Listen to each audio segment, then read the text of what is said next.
Hello, everyone, and welcome to the latest episode of the Nothing But Locks podcast. I'm your host, Ali Melnicki, accompanied by Jacob Schrader. How you doing today, Jacob? Doing good. I'm not in the fantasy football finals. Nope, I neither. got two league mates that are battling it out. They both had the best teams all year. I mean, one dude's got CMC and Saquon Barkley. And then the other guy's got Justin Jefferson, Stephon Diggs. So I was never close with my waiver wire pickups every week. I was basically starting new players every week, trying to outsmart myself, and it didn't work out, but whatever. Yeah, I know. I'm out. I'll obviously have a daily fantasy lineup in store this week. I know there's a lot of people that are freaking out. Derrick Henry is doubtful for tonight. No surprise there. The Titans, this is a meaningless game for them. They're looking forward to next week and win it to get in with against the Jaguars. Whoever wins that game will win the AFC South and get in. So I know a lot of Derrick Henry owners that aren't thrilled. There are a lot of other teams that are going to be resting their starters this week or really don't have much else to play for, Chargers being one of them. We'll see if Mike Williams and Keenan Allen are limited because they're already clinched in the playoffs. There's nothing more that they really have to do. Obviously, Tua is out this week. A few other big names are out. So a lot of stuff to talk about. And Jacob, let's get right into it. I don't want to waste any time here. So let's start with the quarterbacks. So my top three stardoms this week are Gardner Minshew, Dak Prescott, and Brock Purdy. And I'll highlight here Dak Prescott because he's going tonight. I mentioned before the Titans, they are 7-8. They're tied right now, record wise, with the Jaguars for first place in the AFC South, but the Jaguars own the tiebreaker. So if the playoffs start today, Titans aren't in the playoffs. However, none of that matters if the Jaguars lose this weekend or if the Titans lose this weekend or if both win. It's gonna, or one or the other. Next week, week 18, Titans versus Jaguars. Whoever wins that game between the two is gonna win the division and move on to the playoffs. So that being said, Dak Prescott is playing the said Titans tonight. The Titans have already ruled out 5 defensive starters as of right now. There's probably going to be more healthy scratches coming before game time. This is how much Vegas values if the Titans are going to try tonight or not. The spread opened up earlier in the week at -9, which is understandable because the Titans have a rookie quarterback, Malik Willis, who I'll get to in a minute, is no longer starting tonight. But now the spread is currently at -13.5. There is no way the Titans are going to be scoring in this game, let alone really trying. They're going to have a lot of their B squad players up there. I mentioned Malik Willis isn't starting anymore. It's Joshua Dobbs, who they just got out off of the Minnesota Vikings practice squad. If you never heard of him, you're not alone. I had to look up who he was before this podcast. So that being said, the Cowboys still have something to play for. There's an outside shot that they could get the number 1 seed, maybe in the NFC. If they don't, they're still an outside shot. They could get the number. They could clinch the NFC East over the Eagles. The Eagles would have to lose their next 2 games, which is definitely feasible with Jalen Hurts being out, and the Cowboys would have to win 2 games. So the Cowboys have to play if they want any chance of winning the division. So I think Dak Prescott is just going to tear apart the Tennessee Titans defense. I mentioned all the starters are out. I think that he's going to connect with CeeDee Lamb a lot, Michael Gallup, his new receiver, T.Y. Hilton. Dak's going to have a huge night. We know the Cowboys, they do like to ride up the score. Expect the Cowboys to get somewhere in the high 30s, low 40s points wise. I don't think the Titans score at all this game. So Prescott is my number 1 start this week. How about you, Jacob? Yeah, I like Prescott. I always like Prescott. And the Cowboys, they go crazy some games. Yeah. They go absolutely ballistic. My starts are Jared Goff, Trevor Lawrence, and Daniel Jones. Let's highlight Jared Goff here because he's playing the Bears and the Lions are in, need to win mode. Yep. It's crazy. I still follow a lot of Detroit Lions news and the fan base on Reddit specifically, and they were so pissed off. People are making suggestions like the Lions should sign Ryan Tannehill in the offseason. The Lions should take a shot on Zach Wilson. I actually think that was a trolling post. At least I hope it was. But Jared Goff is going to be the quarterback of the Lions for, I think, the rest of his career. I think Jared Goff is a good player. I think he fits that offense pretty well. I mean, the Lions, let's just be honest, the Lions have a better offense than they ever did with Matthew Stafford. I'm not saying Jared Goff is better than Matthew Stafford, but he is a really solid quarterback that will allow you to build off of. And they have such an excellent running game. They have a better offensive line than they've ever had. They have unbelievable receiving talent with Jameson Williams coming into play. I actually, what I've seen from Jameson Williams has not been good at all. I don't think he's certainly not impressed me, but he's also coming off of an ACL. But regardless, I do see a big game for Jared Goff against a horrible Cincinnati Chicago defense. Yeah, I should have put him there too, but I figured Jared Goff is a definite must start at this point. I know he struggled last week. He didn't have a huge game the week prior against the Jets, but the Jets defense and the Carolina Panthers defense are near the top of the league. The Bears is the worst, literally the worst defense in the league. We just saw Buffalo carve them up. The Bears are tanking. If the Houston Texans win this week, there's a good chance the Bears will get the number 1 draft pick. So I don't think the Bears will be trying much this game. Totally agree with you right there. Let's move on to the sit-ems. So I never thought I would say this name again this year, but Carson Wentz, Andy Dalton, and Justin Herbert. And I'll highlight Carson Wentz because now for some reason, because Taylor Heineke had a poor second half against the 49ers, who are one of the best teams in the league this year. Taylor Heineke is now benched, and they are turning to Carson Wentz to take over. The last time Carson Wentz needed his team to win one game to get in the postseason was last year. He needed the Colts to beat the Patriots in week 17. He needed the Colts to beat the Jaguars, who were terrible last year, if you remember, in week 18. He lost both of those games and had multiple turnovers in each game. I think this guy chokes on the big stage. They are playing the Cleveland Browns, who aren't the best defense, but they still have a good front seven. I think they're going to rush the quarterback. I think they're going to sack Carson a lot. I think Carson's not going to have a good game. In fact, I expect him to be benched at some point again this season, if not this game. So Carson Wentz, sit on the bench for me. How about you, Jacob? Yeah, I was a little surprised by that switch because I didn't think Heineke was playing that bad, and I think the team liked him a lot. Yeah. I was surprised, but especially with Wentz's history in big games. My sits are Geno Smith, Brock Purdy, and Deshaun Watson. I'll say one sentence about Brock Purdy, and that's just I think it's going to be a blowout, and I just don't know if they're going to pass the ball after the first quarter. Sure. I think it could be a big game for CMC, could be a big game for a guy like Kittle early, but regardless, it's questionable to me how that game's going to play out considering what's going on with Vegas. But Geno Smith is my big sit, and that rests on Tyler Lockett being out with the broken hand. I don't think he's coming back this week. I don't think it's a crazy serious injury, but Smith struggled big time against a horrible Kansas City defense last week. Yeah. And he's going against the Jets, who are no joke. I would sit Geno this week for sure. Yeah, Gino, he's still a pro baller. He had a great start to the season.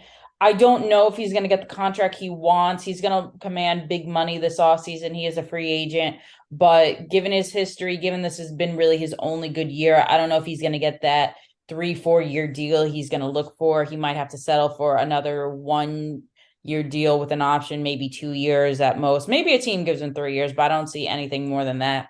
But this matchup is a really tough matchup for him against the Jets. They have probably one of the best secondaries in the league. They're a top 5 defense overall. I think that mainly his big target's going to be DK Metcalf. Sauce Gardner's going to cover Metcalf. Sauce Gardner, not only is he probably the best rookie, he's not only going to win the defensive rookie of the year, but I think he's one of the top cornerbacks in this game. So I agree with you. Geno Smith, he's on the bench as well. All right, let's move on to running backs. So my top 3 running backs this week are Travis Etienne, Tyler Algier, and Deontay Foreman. So I'll highlight Travis Etienne because the Jaguars, like I mentioned, even if they win this week, it comes down to next week against the Titans. They need to beat the Titans if they want to win the division and move on to the playoffs. They do have an outside shot of winning the final wildcard spot, but they literally need everything to go right for them. They need the Steelers to lose, I believe, 1 or 2 games. They need the Dolphins to lose both of their games. It's just too much. It's not going to happen. So anyway, the Jacksonville Jaguars are playing the Houston Texans, who have been playing very good as of late. They won last week. They almost beat the Chiefs the week before and covered. They almost beat the Cowboys before that. So they are playing good, but their run defense is still skeptical. I think that Jacksonville, they're going to save their big plays for next week against the Titans. I don't think they're going to have Trevor Lawrence do a ton. I think if anything, they're going to want to protect him more and not take big hits. So I think Travis Etienne they're going to pound the ball behind him with Houston, and he's my top start this week. How about you, Jacob? Yeah, I like those. I got Akers, I've got Zach Moss, and I've got Ryan Robinson. I You think it's a love your huge. Cam Akers. Yeah, Cam Akers put up a crazy stat line Did. last week. You did. Um, one of the kids in the playoffs in my leagues is starting him. He's got a weak RB3 spot, and I mean Cam Akers is not a bad matchup. Rams. I think the Rams are playing the Chargers, if I'm correct. Yes, and Chargers don't have much to play for. Yeah, so I think a big week for Cam Akers. I think I mean, their offense kind of runs through him. I mean, last week was crazy. It was Cam Akers and Tyler Higbee were the only players who touched the ball for the Rams, and Baker Mayfield got picked up by the Nickelodeon claw for a couple minutes. So yeah, I mean, Cam Akers could be a league winner. He's coming on at the right time. Crazy season for him. It's going to be crazy because people are going to draft him next year, and honestly, I'm even considering it given what he's shown. But the thing is, when Stafford is back, it's not a running offense; it's a passing offense. I think we get overdrafted again. Yeah, I agree with you. I'm not sure. I think he might be actually a free agent. I'm not sure. I'd have to look that up. But Cam Akers, is good to see him come on, even though he's been in the doghouse as of late. Let's move on to the sit-em. So I have Najee Harris, Dalvin Cook, and Raheem Mozart. I'll highlight Dalvin Cook because he had a huge game 2 weeks ago. He didn't do well last week against the Giants. I think he struggles this week again against the Packers. They are playing in Green Bay. It's going to be very cold up there. The Vikings, they don't really have much to play for either. They do have an outside shot of getting the number 1 seed. I don't think they will. Again, the Eagles do have to lose their next 2 games. I think the Eagles will be fine. If they have the Saints and my Giants, I think they'll at least win one of those. So I think Dalvin Cook's not going to get a ton of snaps. I think again they're going to try to save his workload. They're going to probably pound the ball with Alexander Mattinson and maybe CJ Ham as well behind there. So he's one of my sits this week. How about you, Jacob? Yeah, I've got DeAndre Swift. I got Derrick Henry. I've got Rashad White. I mean, Henry, if he starts, I wouldn't play him. You know, he's got a bad hip, and as you said, the Titans don't have anything to play for. But Rashad White, I think what the deal was here is that Leonard Fournette was pretty hurt throughout the middle of the season, and last week he was the back, right? It wasn't the 50-50 split we've seen for most of the middle half of the Right. season. It was Leonard Fournette as the man, give him the ball, watch him truck people. I would really be hesitant to start Rashad White this week. The Bucks are throwing more to their wide receivers. They're out of this crazy game where they have the best quarterback of all time and they're only throwing 4-yard out routes every play. Tough week to start Rashad White. Yeah, definitely agree with all those. And Derrick Henry again being doubtful. I think it's maybe a 0.00001% chance he plays. He's not going to play. I think that fantasy owners, I'm sorry if you have him. He's been good for you all year, but not this week. All right, let's move on to wide receivers. So I have my boy Isaiah Hodgins for the New York Giants. I have the combo/duo of Christian Watson and Romeo Doubs of the Packers. And I have all Dallas wide receivers. And I've already talked about the whole Dallas-Tennessee thing plenty enough. So I'll highlight Christian Watson and Romeo Doubs. Packers somehow are probably going to make the playoffs. They have to win their last 2 games. I think they win at home against the Minnesota Vikings this week. They're 3-point favorites. I think that says enough that they're probably going to win the game. They do very well against the Vikings in Green Bay. That being said, they can't afford any mistakes. I think that even if they get up by 10, 13 points, they're still going to play like they're down by 10, 13 points and throw the ball. I think Christian Watson's going to have a big game. I think Romeo Doubs is going to have a big game as well. If you have either of those guys, they should be starting for you this week. How about you, Jacob? Yeah. So do we know is Mike White back to being the starter? He is. He is. Yeah. So I added. That's kind of what I assumed. But I've got Garrett Wilson, I've got Christian Watson, just like you, and I've got Deontay Johnson. And I mean, if Mike White is playing, I think Garrett Wilson is kind of a wide receiver 1 at this point. Yeah. He'll see 8 to 11 targets, and he'll see better passes coming his way.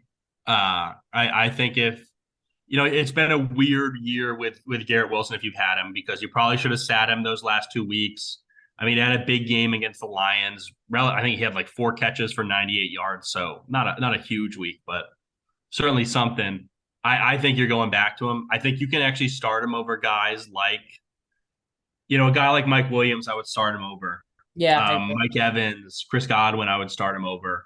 So he's the number one guy on the Jets, and he's like the number one plus guy when Mike White is playing, because Mike White loves him, Yeah, and he loves Mike White. everyone in New York loves Mike White this week. It's like all Jets fans think like Mike White is this knight in shining armor riding, and that's going to save him. I'm like, Mike White has won one game this year for you guys against the Bears team that was starting their backup quarterback. So don't get too excited about Mike White. But I do think the Jets will make the playoffs. I think that they do beat the Seahawks this week. They'll have to face Miami in week 18. The winner of that game will probably be the final seed in the wild card. If I had a pick, I think that the Jets will beat Miami with Tua being out for the year. I do like Teddy Bridgewater, but that offense isn't the same with Teddy on under center as they are against Tua. So Jets might actually be making the playoffs. It's crazy this year, right, Jacob? Yeah. I mean, I think it's good. I was planning on starting Mike White in the first round of the fantasy playoffs. But if the Jets make a playoffs, yeah, I think it's great. Yeah, definitely.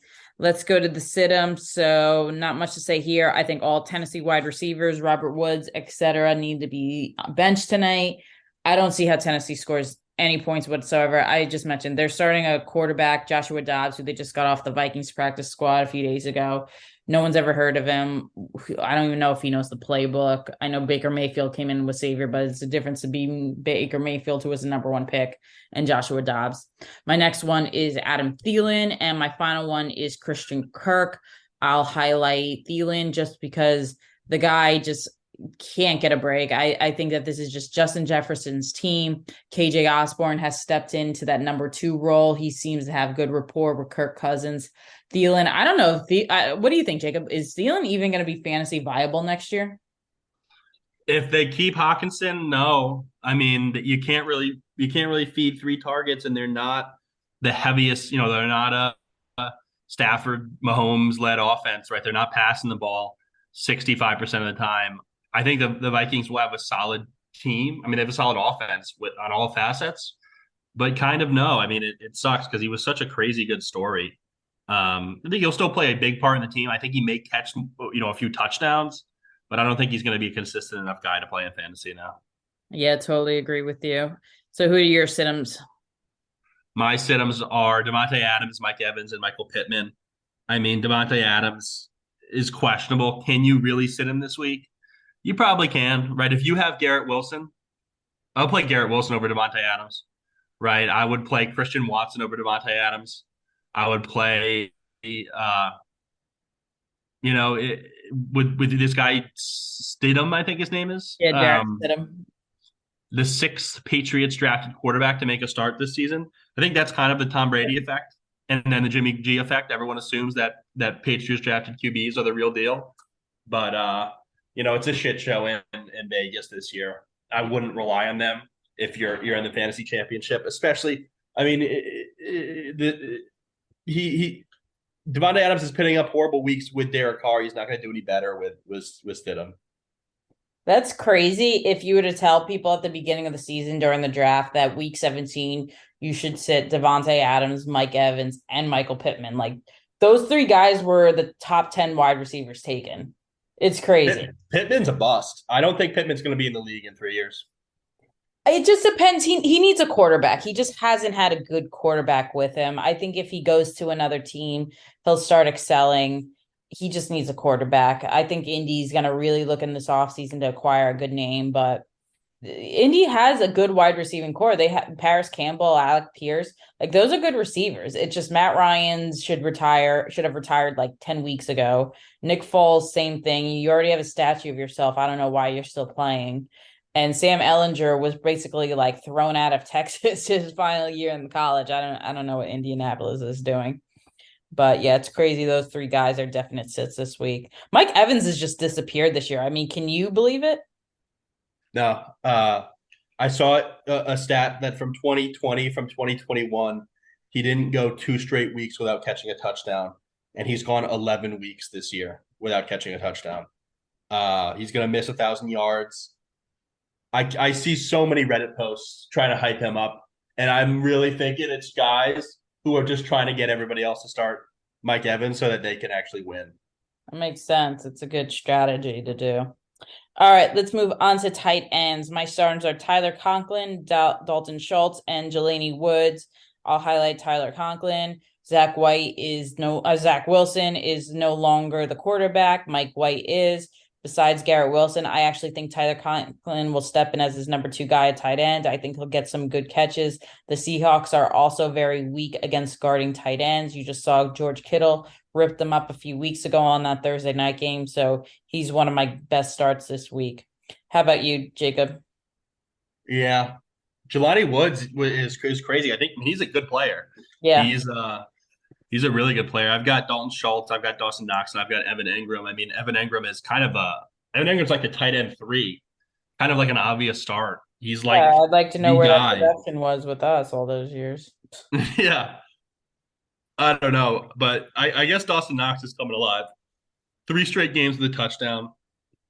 I think he's more of their game plan in the passing attack now. So if you're in a weird spot, if you've got a guy like Dulcich or Gasecki, Gerald Everett, I would start Dawson Knox over all those guys. Yeah, he really has come on strong. I believe last year he came on strong too. Like, wasn't he relatively unknown at the beginning of the season? And then by like week 10 or 11, he really started to pick up steam. Do you remember?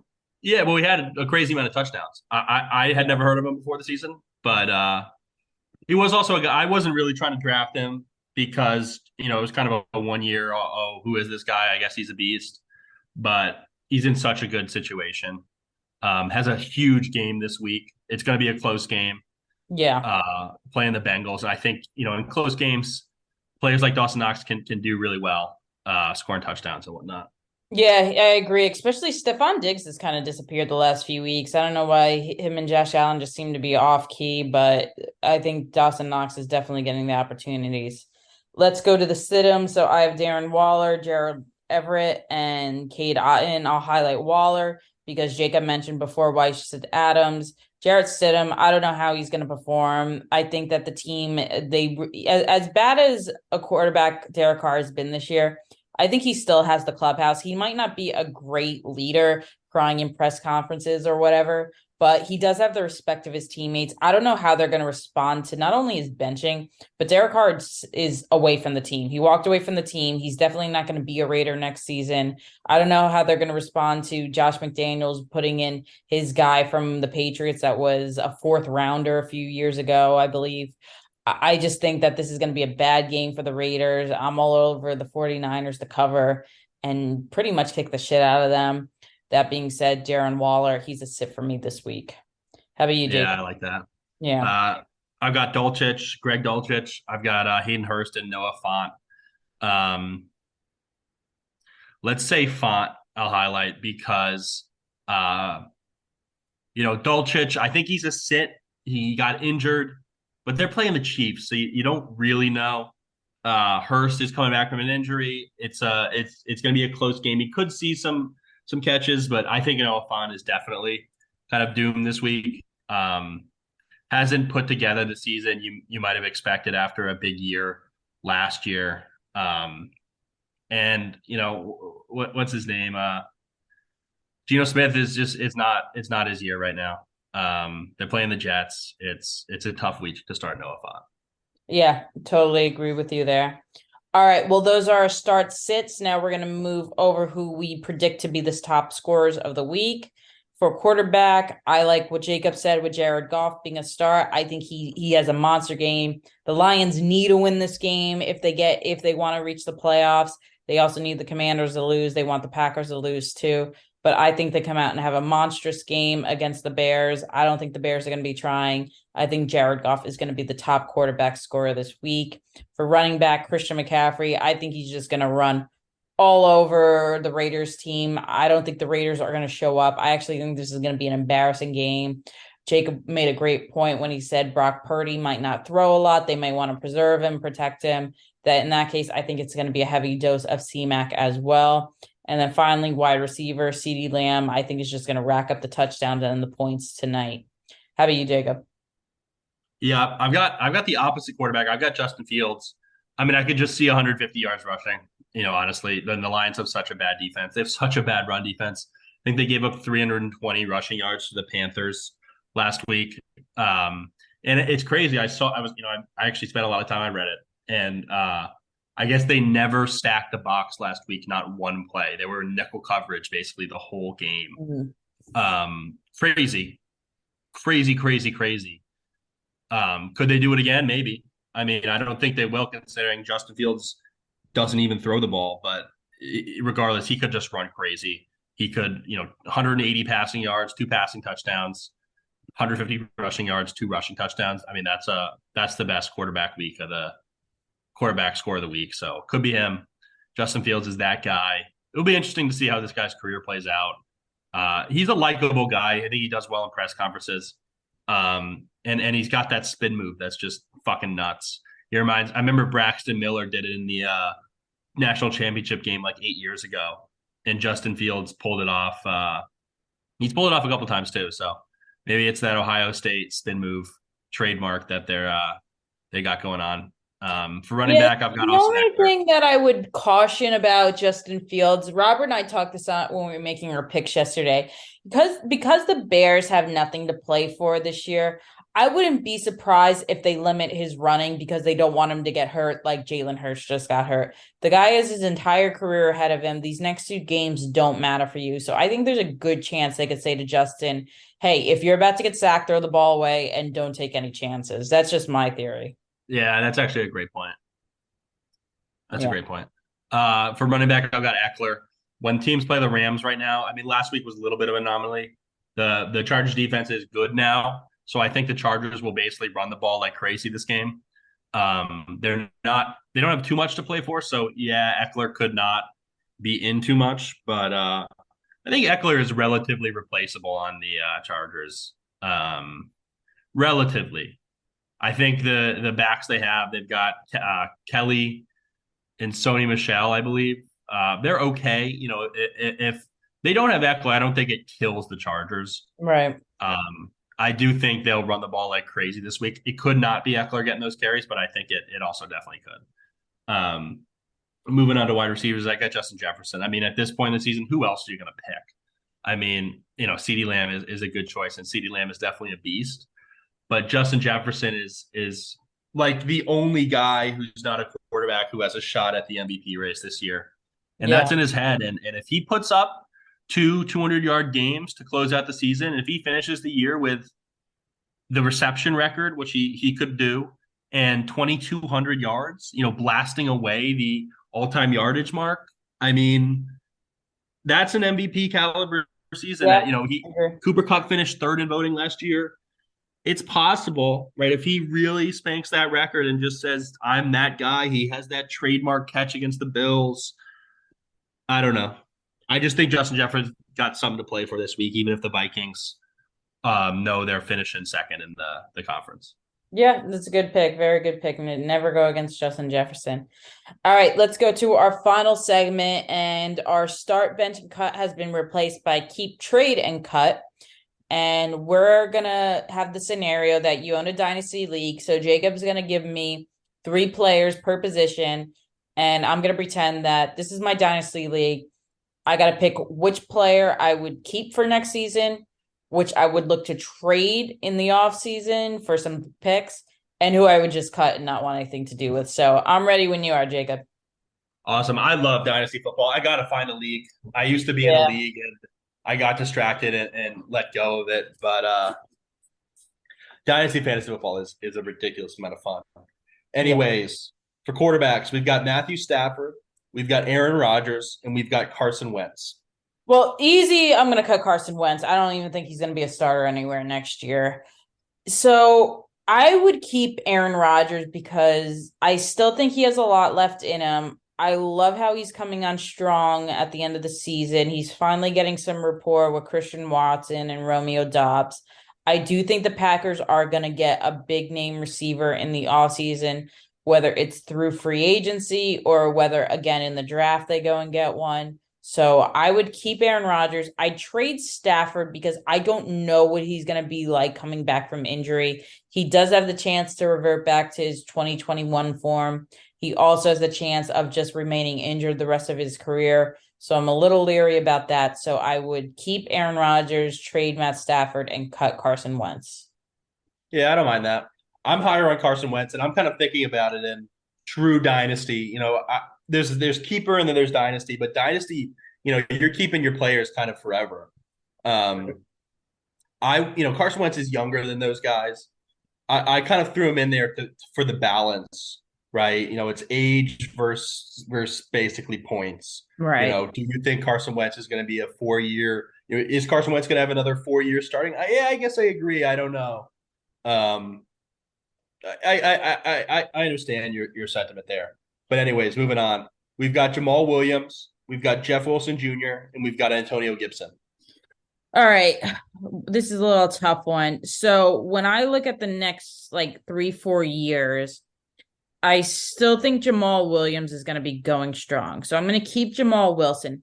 Jeff Wilson, Jamal Williams, I mean. Jeff Wilson, he's another guy where he is just always injury prone. He always seems to be like the RB2. I just don't feel like I could trust him long term. And then Antonio Gibson is kind of like, I've never really looked at him as an RB1. I think he's good, but I think he's always just going to be one of those backs that just share the snaps 50-50. So I'm going to keep Jamal Williams. I would trade Antonio Gibson and I would cut Jeff Wilson Jr. How about you, Jacob? Yeah, I don't think that's crazy. I think Jeff Wilson Jr. is kind of a little bit behind these guys. He's kind of a lifelong backup in my eyes. I think Antonio Gibson could get another shot as a starter for sure. And Jamal Williams is good, and he's a touchdown machine, and I think Detroit loves him, and I think they could try to get some. They could let DeAndre Swift go and keep Jamal Williams. I don't think that's crazy. So I like that. I like that for sure. Anyways, moving on. We've got wide receivers. We've got Jahan Dotson. We've got Deontay Johnson. Dotson, Deontay Johnson, and Marquise Brown. That was a tongue twister there. Yeah. Definitely keeping Jahan Dotson. This is a guy that both Jacob and I were high on before the season. Jacob convinced me into him. I read more about him. He did have a little bit of an injury-prone year at the beginning of the season. I think he's going to be a stellar wide receiver in this league. I think that the Commanders will finally get a good quarterback next year, and he will be the number 2 guy behind Terry McLaurin on that team. Deontay Johnson, I don't think he's a number 1 receiver anymore. George Pickens seems to be the number 1 guy there. I don't even see Johnson being a number 1 receiver on any other team in the future.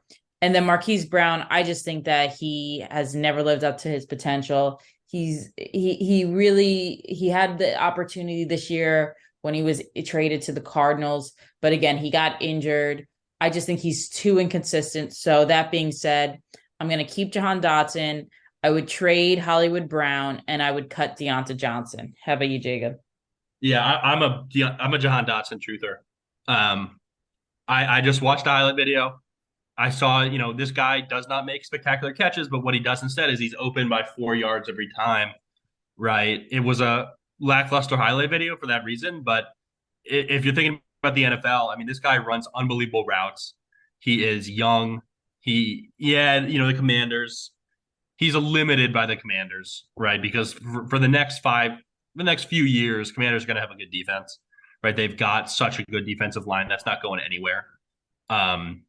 It's funny. I was listening to another podcast that had actually these 3 guys, and they all had Jahan Dotson last. And I was just thinking, are you crazy?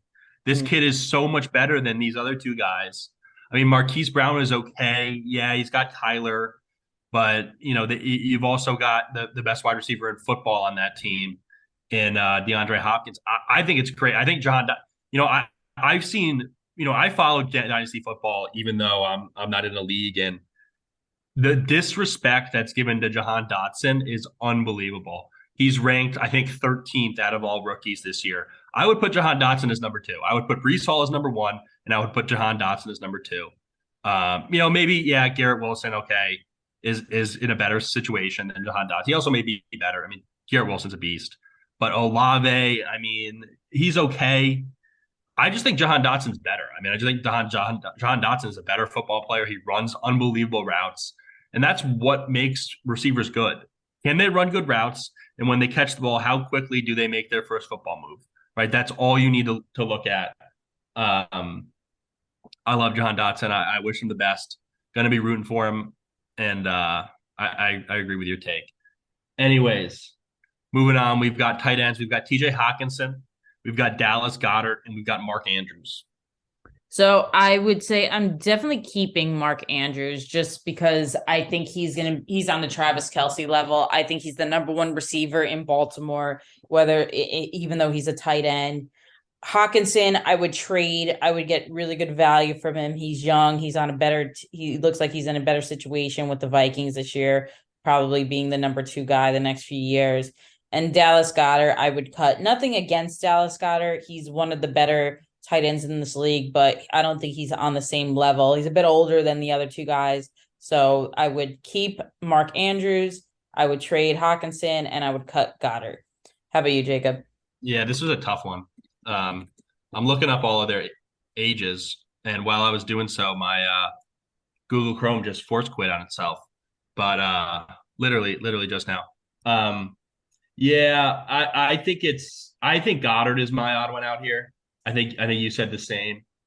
I think Hawkinson and Andrews. I actually would probably take Hawkinson over Andrews. I think Hawkinson is I obviously love the guy, and him being in Detroit and doing well in Detroit, and then the trade has only helped his value. I think T.J. Hawkinson is a lifelong tight end one, and he's just younger than Mark Andrews. I don't think you can really put a stick between the two and say one is better than the other. Right. And it's just a better passing offense in Detroit and in Minnesota. And yeah, I mean, I like Hawkinson more than I like Mark Andrews, younger. So that's my go-to. Yeah, fair enough. Fair enough. Well, everyone, that is our episode for today. Jacob and I will be back next week to talk fantasy football week 18. We'll get you covered with there. I hope everyone has a safe and happy new year. Some big games going on this week. Obviously, Bills and Bengals Monday night. I'll be the big one. A lot of other games with playoff implications this week. I know my Giants, I will be watching on Sunday. If we beat the Colts, we clinch, we're in the playoffs. I will be ecstatic. So before we sign off, Jacob, any words for the audience? It's probably DFS season for most of you. And there's no shame in that. Set your lineups, trust your gut, take some advice, but take it as it is. Don't let it rule your judgment. You're your own individual. And I wish everyone the best of luck and a happy holidays. All right, everyone, take care.